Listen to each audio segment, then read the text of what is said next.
You all must know Mr. Beast if you watch videos on YouTube. You must understand that he does different challenges in his YouTube videos. But in 2019, Mr. Beast, also known as Jimmy Donaldson, thought of doing something different for one of his videos. Instead of going to an abandoned island or jungle, Mr. Beast decided to go to the world's most haunted place with his friends and would spend 24 hours there with his team. Tarek, Chandler, Connor, Chris, Josh, and Jake were ready for the challenge, but were also scared. They packed up their ghost hunting equipment, such as an EMF meter, an infrared meter, night vision goggles, a lot of flashlights and walkie-talkies, and set out for Ohio State Penitentiary, a prison in America that has been closed for years and is considered to be one of the most haunted places of the world by people. As soon as they entered the prison, they understood why people called the place so scary. Spread over an area of 250,000 square feet, the prison with 6 floors and 100 cells was looking very scary. One of the guards there told them that the prison had caught fire in 1930, and 300 prisoners had lost their lives. Because of that, many had died because of fighting among themselves, and many killed themselves. It is said that the souls of many of the prisoners still wander inside the prison. The guard himself said that he had felt the presence of a lot of invisible forces inside the prison many times. In fact, there was a place where his colleague had lost his life, where the prisoners were kept alone. He warned them not to get separated, and also not to crack a joke about anything. He also said that there was a hospital, as well as a church, where they should not go even by mistake. Mr. Beast and his team had gotten a little nervous after listening to all of this, but they still gathered some courage and went inside. Their aim was to see if the place had spirits, and if there were spirits, then to complete a challenge of spending 24 hours there.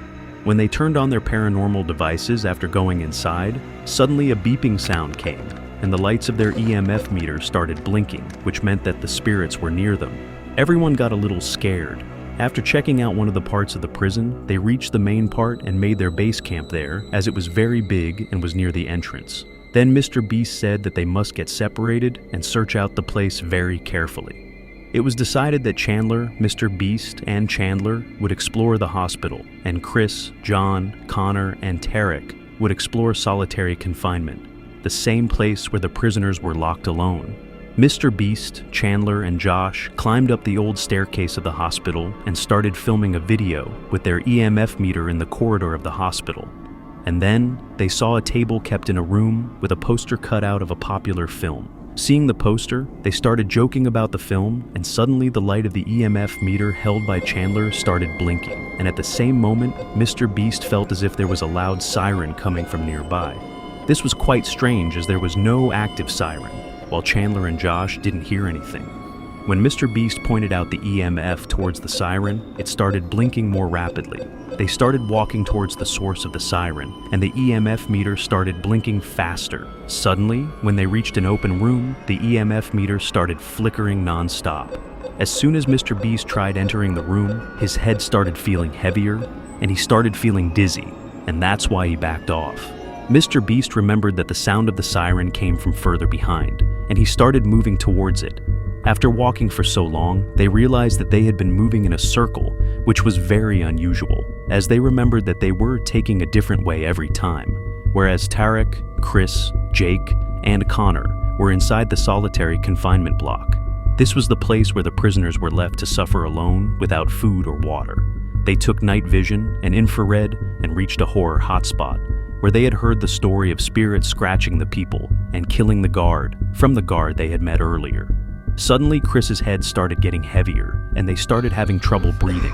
Jake, who was looking at the scary things present in the room, suddenly started screaming loudly. Jake saw a strange-looking black shadow coming towards him when the other two turned towards him. Even they saw the shadow coming towards them, but suddenly the shadow disappeared somewhere.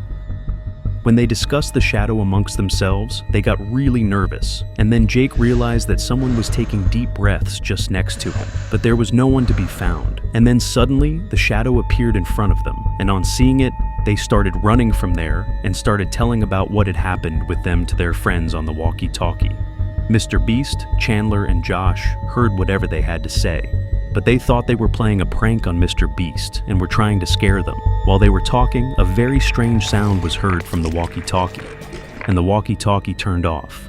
There was an old church in the jail, and Mr. Beast thought that they would just check out the church once and leave the place, because now Mr. Beast was worried about his friends a little. The church used to be an execution hall in the past, which meant a place where people were hanged to death. It is said that the souls of most of the people who were hanged still wander in the area of the church. Mr. Beast started to act like a priest there, making Chandler sit on the chair, started saying thank you to him, and started talking about the place being haunted. Then suddenly, a voice started coming from the walkie-talkie. It was Chris who was asking for his location. Mr. Beast joked and told his location, but suddenly, a strange disturbance was noticed on the walkie-talkie, and he felt as if a woman was trying to say something on the walkie-talkie. When all three of them tried listening to the sound carefully, they heard a woman saying, "It's raining outside," and the voice didn't seem of a normal woman, as it sounded very scary. And to Chandler, it seemed as if the woman was laughing in a very strange way. And then suddenly, the voice stopped coming. All three of them couldn't understand what had happened to them just now. So they left from there and went to their base camp in the main hall. But then they noticed that it had started to rain heavily outside, and there were sounds of lightning. Chandler and Josh seemed really scared, but Mr. Beast was enjoying all of this. And there was something else going on in his mind. What was going on in his mind, and what had happened to his friends who saw the black shadow? The next part of the story will come soon, so stay tuned. If you like this story, then do subscribe to our channel Bloody Monday and keep watching for more spine-chilling horror stories.